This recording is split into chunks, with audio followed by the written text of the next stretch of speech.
viens à lui, le Seigneur t'appelle. C'est le message de l'Évangile.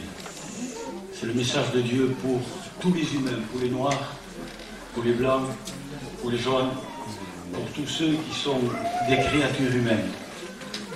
Mais combien répondent à cet appel de Jésus? Et je ne peux pas m'empêcher, très souvent, des réunions comme celle-ci, de penser combien de prédicateurs depuis 2000 ans, combien d'hommes de Dieu, combien d'évangélistes, combien de pasteurs ont parcouru même à pied des kilomètres et des kilomètres, même à travers des montagnes et des forêts vierges, mais aussi dans des palais et dans des belles églises depuis 2000 ans, pour annoncer cet appel, le Seigneur t'appelle, annoncer l'évangile, la bonne nouvelle. Et combien ont répondu oui depuis 2000 ans? Et tous ceux qui ont répondu oui, quelle récompense pour eux? Tous ceux qui ont accepté le Seigneur Jésus comme Sauveur et comme Seigneur, quelle récompense pour eux? S'il leur serait permis de venir et de nous parler 10 secondes, il nous dirait sur la terre, j'ai accepté le Sauveur et le Seigneur, je suis bien. Et pourtant, mais combien, depuis 2000 ans, de serviteurs de Dieu ont prêché l'Évangile, et combien ne l'ont pas accepté? N'ont pas accepté Jésus pour qu'il les sauve. Comment ils sont depuis 2000 ans, siècle après siècle?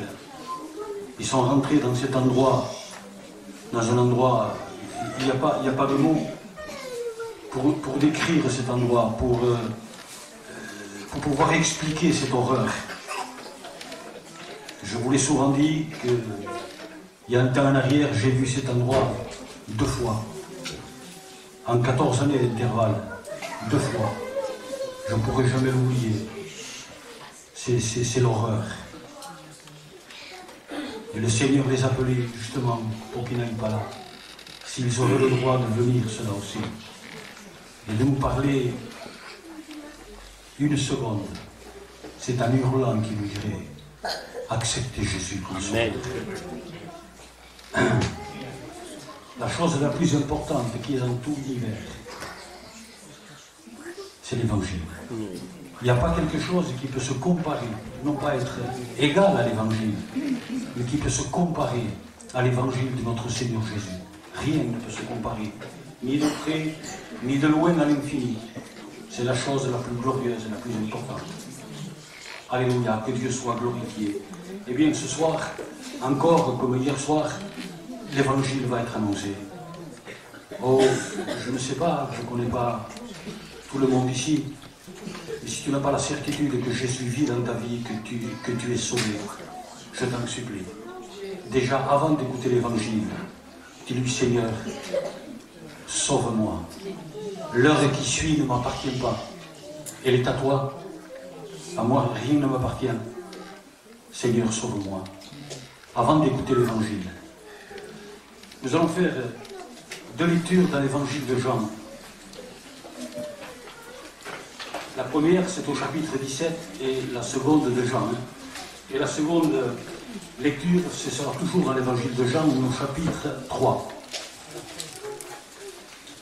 Aux 2 endroits, bien sûr, c'est le Seigneur Jésus qui parle. Voilà. Nous lisons au chapitre 17 et au verset 3. C'est le Seigneur Jésus qui parle. C'est une prière que Jésus a faite avant de passer à la croix. Il est en train de prier Dieu son Père. Or, la vie éternelle, c'est qu'ils te connaissent, toi, le seul vrai Dieu, et celui que tu as envoyé, Jésus-Christ. Quelle importance! Il parle justement de cette vie, de la vie éternelle, Jésus. Et il adresse cette prière à Dieu. Et il témoigne, Jésus, à Dieu.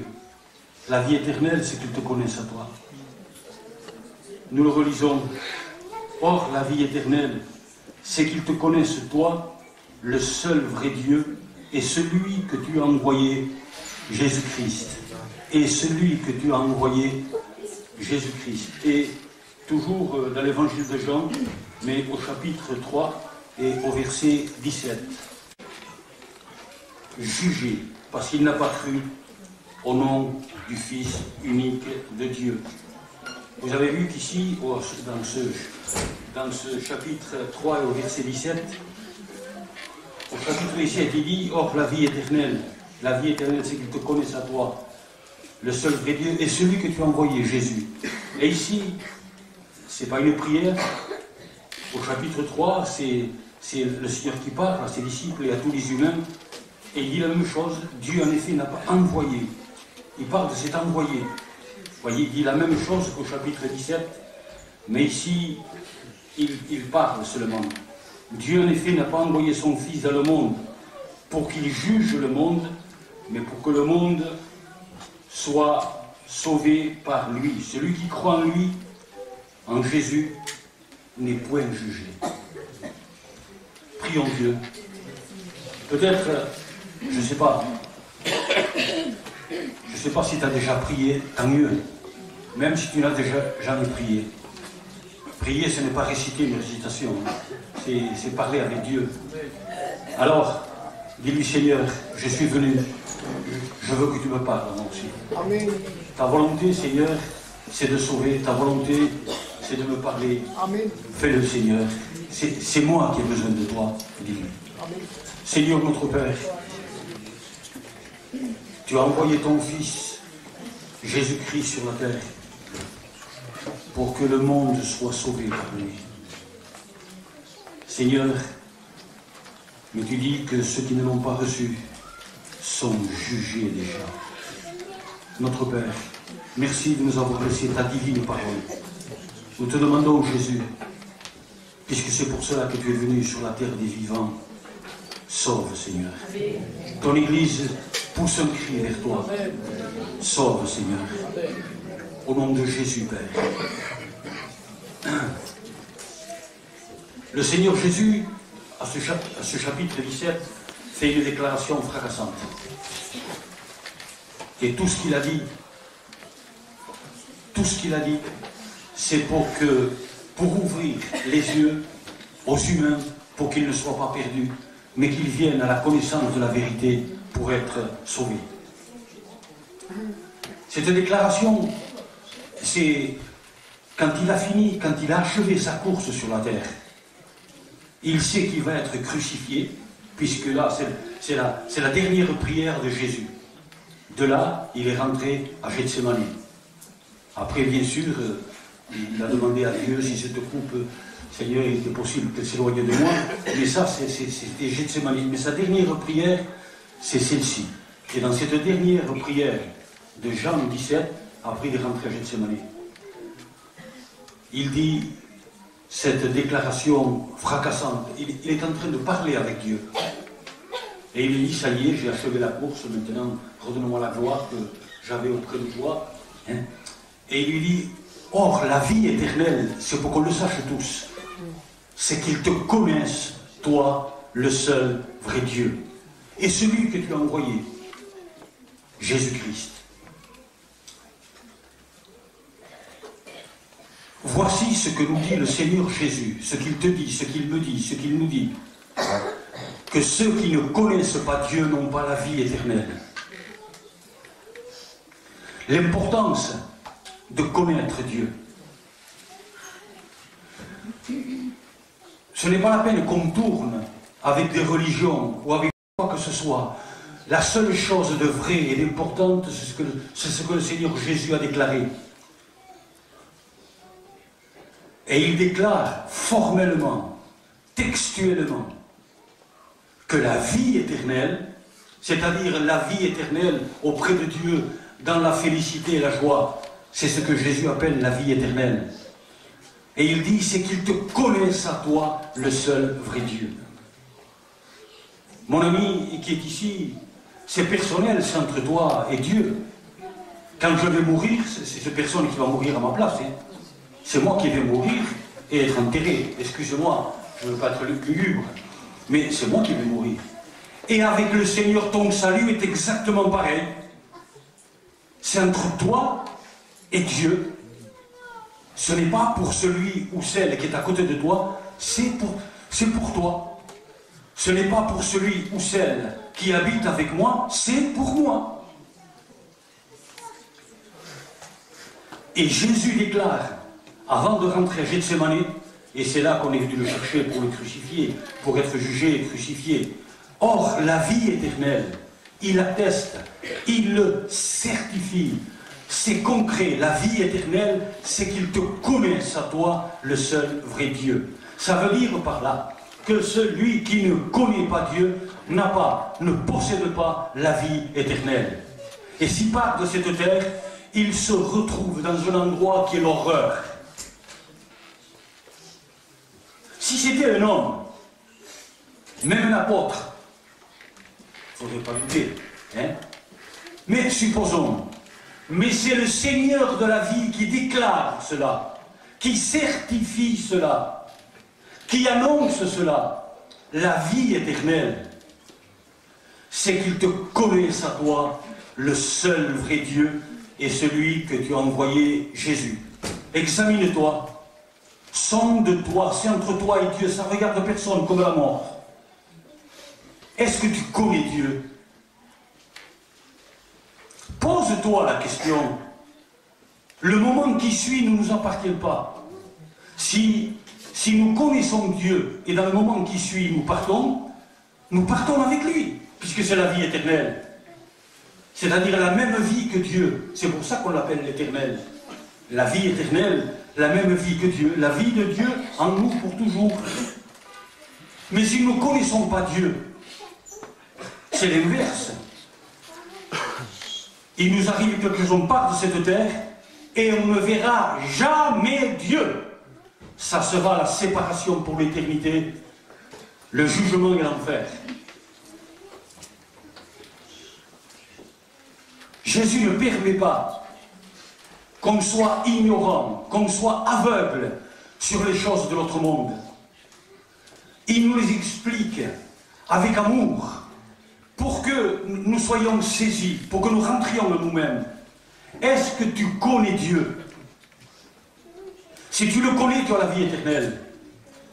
Si tu ne le connais pas, tu n'as pas et tu ne possèdes pas la vie éternelle. Tu vas dire comment c'est possible. C'est comme ça. L'apôtre Saint Paul, je dis bien, l'apôtre Saint Paul,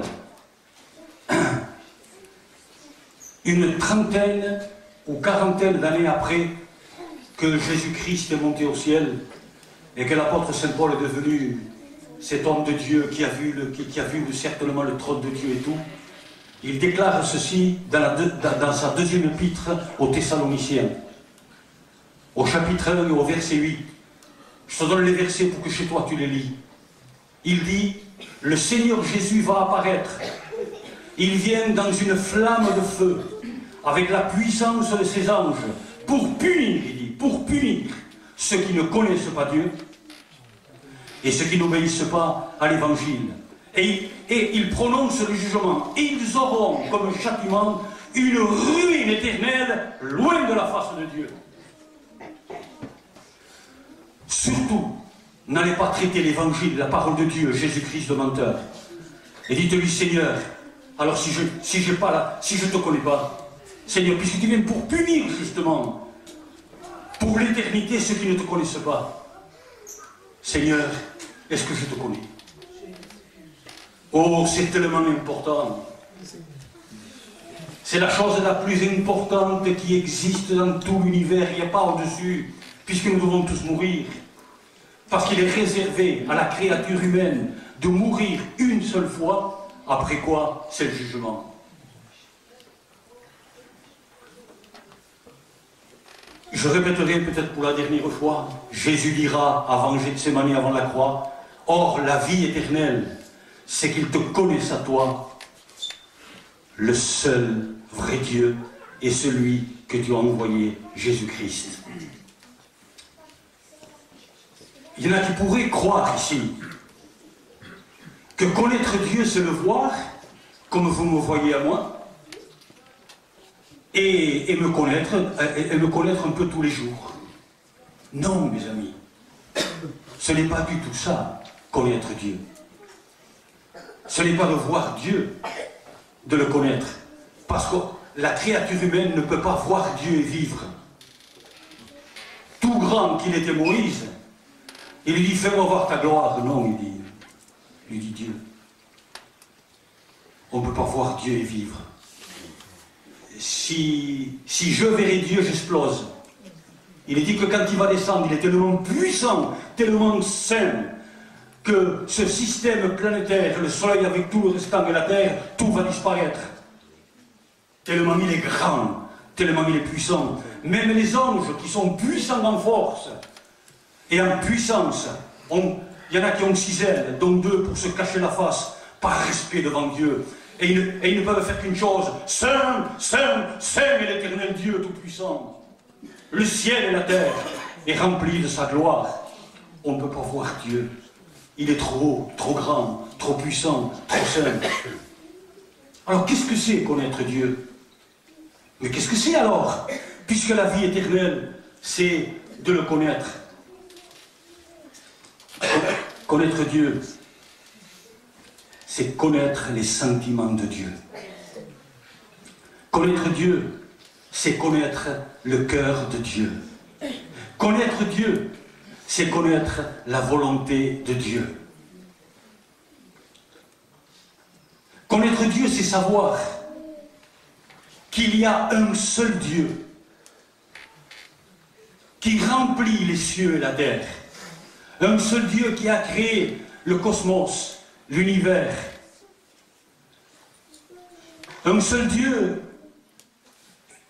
qui a jeté les étoiles, des milliards de millions de trillions de milliards d'étoiles dans l'univers, avec une loi, qu'elles ne se rencontrent jamais, car chaque étoile est un soleil. Si elles se rencontraient, même la Terre en payerait les conséquences.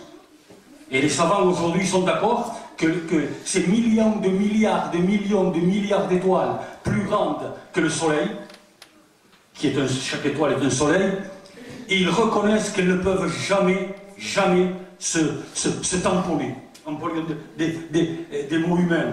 Jamais.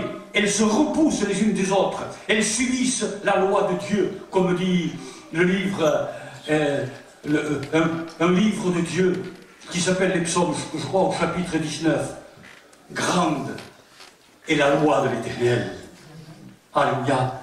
Il a dit au soleil de ne pas se rapprocher de la terre, car si le soleil se rapprocherait de la terre un peu tous les jours, la terre serait une torche. Le soleil exactement, d'après les physiciens, les savants physiciens, exactement à la distance qu'il faut pour qu'elle réchauffe seulement la terre. Elle éclaire. Il est le Dieu tout-puissant. Connaître Dieu, c'est savoir qu'il y a un seul, je le répète, vrai Dieu. Connaître Dieu, c'est savoir qu'il doit juger les vivants et les morts. Que personne, absolument personne, ne pourra échapper à la justice de Dieu, au jugement de Dieu, à la sentence de Dieu. Personne, qui qu'il soit. C'est déjà un pas de connaître Dieu. Déjà, 600 ans avant ça, 6 siècles avant, cette déclaration fracassante de Jésus, la vie éternelle, c'est de te connaître à toi, le seul vrai Dieu, celui qui a envoyé Jésus. Déjà, par la bouche du prophète Ézéchiel, voici ce qu'il déclare au chapitre 9. Il déclare que celui qui est sage ne se glorifie pas de sa sagesse. Que celui qui est fort ne se glorifie pas de sa force. Que celui qui est riche ne se glorifie pas de ses richesses. Ça ne lui sert à rien. Mais que celui qui se glorifie de me connaître moi, le seul vrai Dieu qui exerce la justice sur la terre. Voilà connaître Dieu, ce Dieu, amen, qui exerce la justice. Amen sur la terre. Connaître Dieu, c'est savoir qu'il est saint. Saint, saint, saint à l'infini. Connaître Dieu, c'est réaliser, savoir, comprendre que toute méchanceté, que tout mensonge, que toute fraude, que toute haine, que toute impureté, que toute impudicité, ce Dieu doit le juger pour le jeter en enfer. Ça, c'est connaître Dieu. Savoir que rien, rien, rien, il ne laissera rien passer dans son filet. Il dira à Moïse, Moïse, je suis l'Éternel Dieu. Quand il s'est rencontré avec lui sur la montagne du Sinaï, Moïse, je connais, je vois, j'entends. Il te connaît par ton nom. Il te voit quand tu fais le bien et quand tu fais le mal. Mais il ne regarde pas à tes lèvres, il regarde au plus profond de ton cœur, il lit au plus profond de ton cœur. Quand il y a quoi que ce soit, que tu es tourmenté, que tu as des déprimes, que tu as des pensées méchantes, il voit tout, il connaît tout, et il dira, et je sais tout. Quand tu te lèves, il te voit. Quand tu te couches, il te voit. Quand tu t'envoies, il te voit. Les yeux de l'Éternel sont sur la terre des vivants. Connaître Dieu, c'est savoir qu'il a créé un enfer pour jeter en enfer le diable et tous ceux qui ont péché contre lui. Sans exception aucune. Ça, c'est connaître Dieu.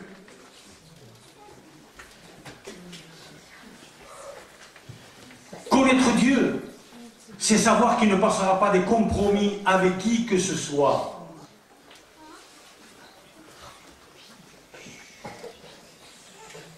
Il avait un ange qui était super en puissance et il a voulu s'enorgueillir.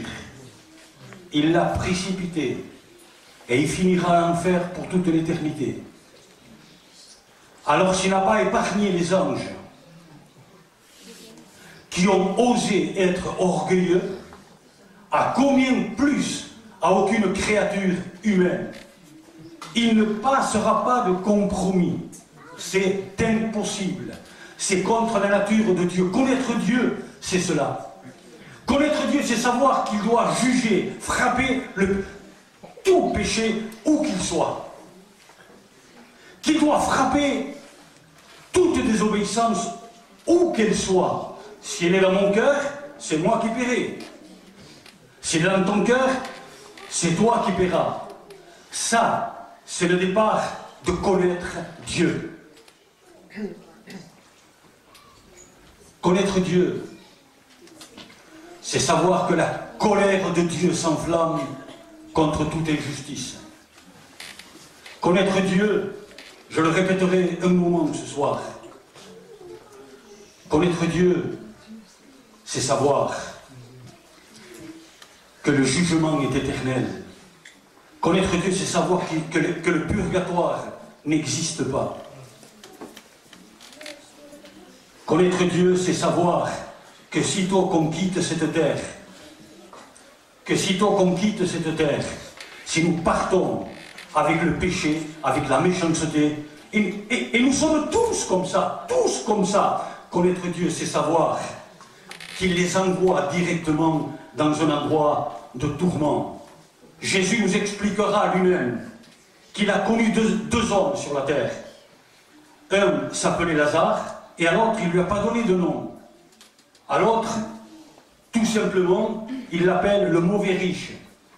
Parce qu'au lieu de vouloir connaître Dieu, il a voulu connaître les lovés, le parler, les sous, l'argent. Il s'est contenté de vouloir connaître ça. Il n'a rien fait pour connaître Dieu. Et il ne connaissait pas Dieu. Il est mort. Un jour, il est mort. c'est pas parce qu'il a fait des millions de millions à cette époque. Ça n'a pas pu ajouter une coulée à sa vie. Il est mort. Et il est descendu directement. Dieu l'a envoyé dans un endroit où il poussera un cri quand il a vu le ciel, de là où il était. Et ce cri, c'était celui-ci. Pitié, je souffre horriblement dans ces flammes. Il a poussé un cri encore. Quand il a vu qu'il n'y avait rien à faire pour lui, qu'il était condamné pour l'éternité, à être brûlé pour toute l'éternité, à hurler pendant toute l'éternité, il a poussé un deuxième cri. Dans la maison de mon Père sur la terre là-bas, où nous habitons, nous, sur la terre des vivants, j'ai 5 frères, tengo 5 hermanicos, j'ai 5 frères, que quelqu'un y aille pour qu'ils se repentent, en voulant dire pour qu'ils acceptent Jésus. Je ne veux pas qu'ils viennent ici. Trop tard. Il n'y a plus rien à faire pour eux. Ou qu'ils obéissent à l'évangile. La vie éternelle, c'est savoir cela. Ce n'est pas passer à côté de cela. Sinon, tu ne connais pas Dieu. Si tu veux commencer à connaître Dieu, c'est dire il n'y a qu'un seul Dieu. Et ce Dieu va envoyer en enfer avec son jugement toutes les créatures qui ont péché contre Dieu. Et comme toutes ont péché, qu'il n'y a pas une seule qui n'ait pas péché, qu'il n'y ait pas un seul juste. Connaître Dieu, c'est savoir que Dieu l'a déclaré, qu'il n'y a pas un seul juste, et puisque c'est Dieu qui l'a dit, c'est vrai. C'est ça, connaître Dieu.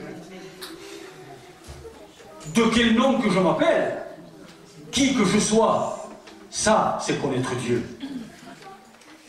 Connaître Dieu, c'est savoir que Dieu est amour.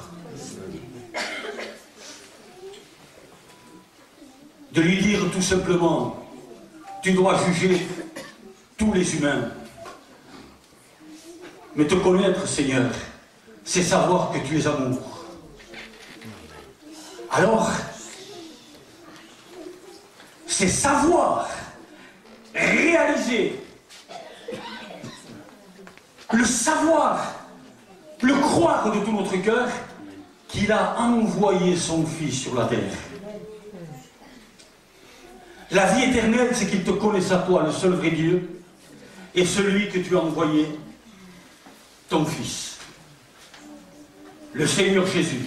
Connaître Dieu, c'est savoir que Dieu, je le répéterai, a envoyé son Fils sur la terre, mais pour sauver qui? Toi! Laisse les autres. Pour te sauver toi, il a envoyé, c'est pour ça qu'il est dit, la vie éternelle, c'est qu'il te connaisse toi, le seul vrai Dieu, et celui que tu as envoyé sur la terre. Et au chapitre 3, et au verset 17, nous l'avons déjà lu, Dieu en effet n'a pas envoyé son Fils. Voyez, nous retrouvons le mot envoyer son Fils dans le monde pour qu'il juge le monde, mais pour que le monde soit sauvé par lui. Celui qui croit en lui n'est point jugé. Connaître Dieu, c'est le croire. Croire qu'il a envoyé son Fils, non pas pour qu'il juge, pour qu'il te juge, pour qu'il me juge, non pas pour qu'il juge le monde, puisque le monde est déjà jugé, et le jugement, la sentence de Dieu, c'est l'enfer. Alors il n'a pas l'envoyé pour juger, un deuxième jugement, mais il l'a envoyé pour sauver. Connaître Dieu. Tu veux sortir d'ici en disant je connais Dieu et avoir la vie éternelle? Ne t'en vas pas d'ici sans que tu aies la certitude dans ton cœur que tu as la vie éternelle de Dieu dans ta vie. Donc connaître Dieu, c'est savoir qu'il a envoyé son Fils sur la terre. Non pas pour qu'il juge le monde, mais pour que le monde soit sauvé par lui. Que c'est vrai qu'il a envoyé. Est-ce que tu le crois? Mais est-ce que tu le crois qu'il a envoyé pour toi? Si tu ne le crois pas, tu demeures dans tes péchés. Il dit, ceux qui ne le croient pas sont déjà jugés. Mais ceux qui le croient, Dieu doit juger tous les hommes, toutes les femmes de la terre. Mais celui qui croit que Dieu a envoyé son Fils pour le sauver, il n'est point jugé. C'est ce que nous trouvons écrit ici. Celui qui croit que Dieu a envoyé son Fils pour lui, tu vas le prouver après. Si tu crois ou tu ne le crois pas, si tu connais Dieu, connaître Dieu, c'est croire qu'il a envoyé son Fils. Tu vas le prouver tout à l'heure à l'appel, quand l'appel du serviteur va dire que celui qui reconnaît Jésus comme son sauveur et veut connaître Dieu, qu'il se lève. Et il va se lever tout simplement, sans regarder qui est à gauche, qui est à droite. Il va dire, Seigneur, je veux te connaître, je crois que tu as envoyé ton Fils pour moi. Ça, c'est connaître Dieu. Sinon, tu n'as pas la vie éternelle. Il n'y a pas de vie en toi. Elle est très simple, l'évangile. L'évangile est simple. Dieu veut qu'on croie. La vie éternelle, c'est qu'il te connaisse à toi, le seul vrai. Connaître Dieu, je le répéterai. Tu vois combien de fois je le répète?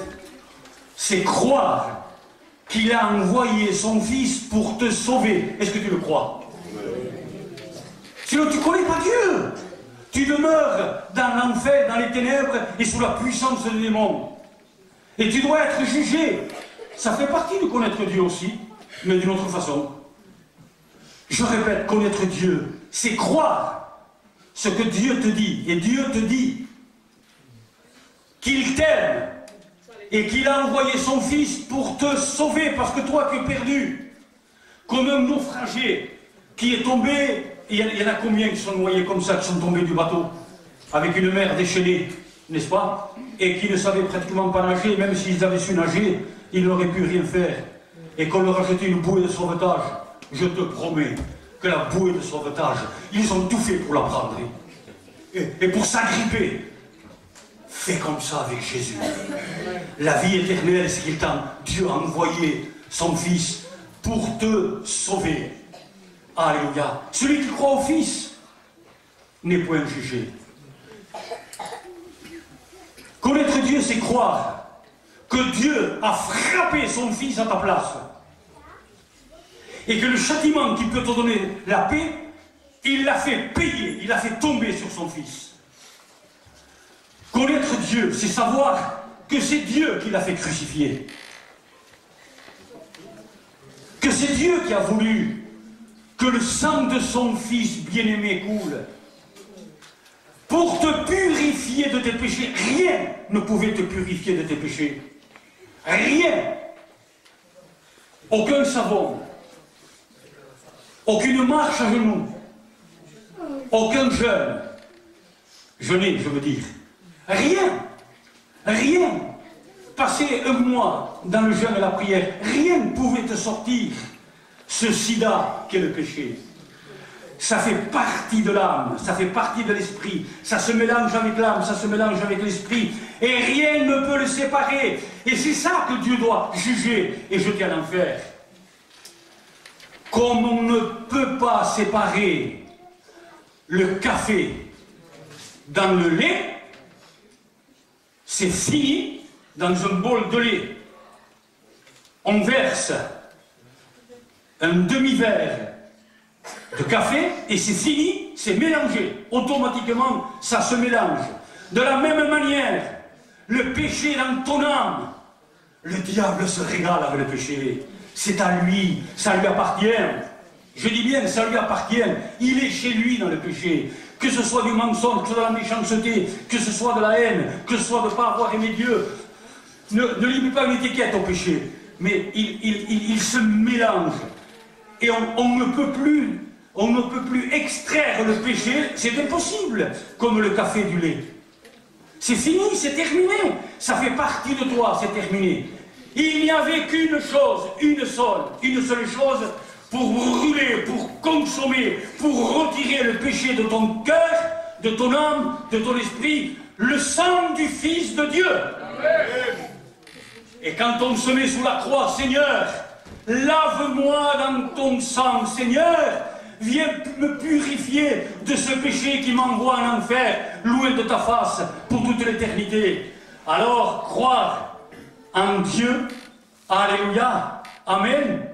Connaître Dieu, c'est savoir que seul le sang de Jésus, c'est pour cela que le Fils de Dieu est monté sur la croix du Calvaire. C'est pour cela que Dieu l'a envoyé dans le jardin de Gethsémani. Il a vu tout cela, Jésus. Et il s'est mis à prier, il a transpiré les grumeaux de sang. Et il a demandé à Dieu, Père, s'il n'y avait pas une autre solution pour sauver Manico. Pour que les péchés pourris, ignobles de Manico lui soient ôtés. Je dis bien ôtés. Ôtés de l'âme, ôtés de l'esprit. Et son père, il n'y avait rien à faire, il lui a envoyé un ange pour le fortifier, c'est tout. Mais il lui a dit certainement, il faut que tu passes par là. Lui-même, Jésus, lui-même dira, quand il était sur la terre, il faut que je sois crucifié. Il le faut. Et son apôtre le plus près de lui, un des plus près de lui dit, non Seigneur, tu ne seras pas crucifié. Arrière de moi, Satan. Il lui a dit à son apôtre. Il a voulu dire, c'est Satan qui t'a insufflé cela. Parce que Pierre, tout Pierre que tu es, si je ne te lave pas dans mon sang, que je vais mourir à la croix du Calvaire, tu es perdu. Le péché est incrusté dans ton âme. C'est fini, comme le café dans le lait. C'est terminé, et tu mourras avec ça. Mais quand je monterai à la croix du Calvaire, alors je pourrai élever tous les hommes en moi. Alléluia. Croire en Dieu. Connaître Dieu, c'est savoir qu'une seule chose peut te purifier totalement, comme le jour de ta naissance, comme si jamais tu n'avais connu le péché, comme la neige qui vient de tomber fraîche, toute blanche, que personne n'a jamais marché dessus. Connaître Dieu, c'est savoir que le sang de Jésus te purifie totalement et que l'adversaire rage, qui ne peut plus rien contre toi parce qu'il se plaisait dans le péché. C'est à lui le péché. Comme la porcherie est au porc, comme l'écurie est aux chevaux, n'est-ce pas? Le péché est au diable. Comme un garage est pour les voitures, de la même manière, le péché est pour le diable. Mais quand le sang de Jésus passe par là, connaître Dieu, c'est savoir que ce sang peut te purifier. Connaître Dieu, c'est savoir qu'il t'appelle. Qu'il t'appelle et il te dit, appelle-moi, viens à moi. Il ne viendra pas à toi. Il t'appelle avec amour. Mais c'est à toi et à toi seul, d'accepter la vie, de connaître Dieu ou de le rejeter. Ceux qui acceptent Jésus, nous voulons de le lire. Il ne vient point en jugement. Et tous les autres doivent être jugés. Mais pourquoi il ne vient plus en jugement? Parce que le péché n'existe plus. Parce qu'il a lavé dans son sang, alléluia. Et parce que Jésus est devenu qui? Son sauveur. Autrefois, pour aller dans les pays étrangers, il fallait un passeport. Et dans certains pays, comme la Russie, il le faut encore. Le passeport, dans certains pays. J'étais dans des pays étrangers et il me fallait donc le passeport. Sans le passeport, on ne rentrait pas. Pour rentrer au ciel, pour rencontrer Dieu si je quitte cette terre, il faut un passeport aussi. Et si tu qui sais ce passeport, ce n'est pas un papier, ce n'est pas un livret comme moi j'avais, livret ce passeport, avec ma photo, c'est pas ça. C'était juste ma photo. Ton passeport, c'est Jésus lui-même, parce qu'il est ressuscité et il est assis à droite de Dieu. Alléluia. Tu peux être tranquille. Tu peux être tranquille pour ton éternité, pour avoir la vie éternelle. Amen. Il est mort pour nos péchés et ressuscité pour notre justification auprès de Dieu. Connaître Dieu, tout simplement, c'est cela. Connaître Dieu, je le répéterai ce soir, c'est la croix du Calvaire, là où il t'a sauvé. Connaître Dieu, je le répéterai encore une fois pour ceux qui auraient mal compris, c'est que le sang seul de Jésus, si tu viens à lui, te purifie de ton péché. Connaître Dieu, c'est savoir que si tu dis Jésus, Jésus, sauve-moi, Seigneur, que ton sang me purifie. Je ne vois pas, je ne veux pas que Dieu voie le mal, le péché qui est en moi. Et le sang de Jésus te purifie. Et connaître Dieu, c'est savoir que Dieu, à ce moment-là, le Dieu créateur, ce Dieu saint que tout doit disparaître, devienne ton Père.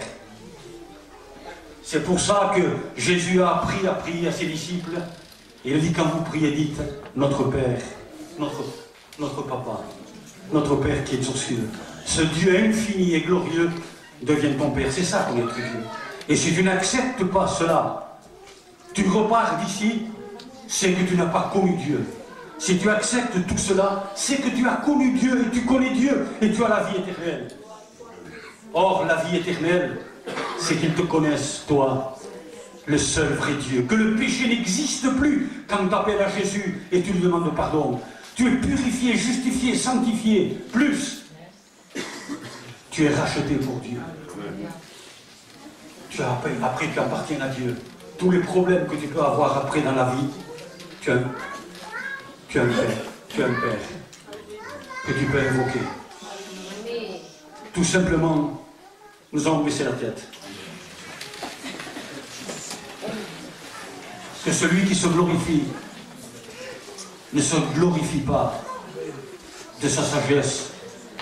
Que celui qui se glorifie ne se glorifie pas de sa force. C'est de l'imbécile.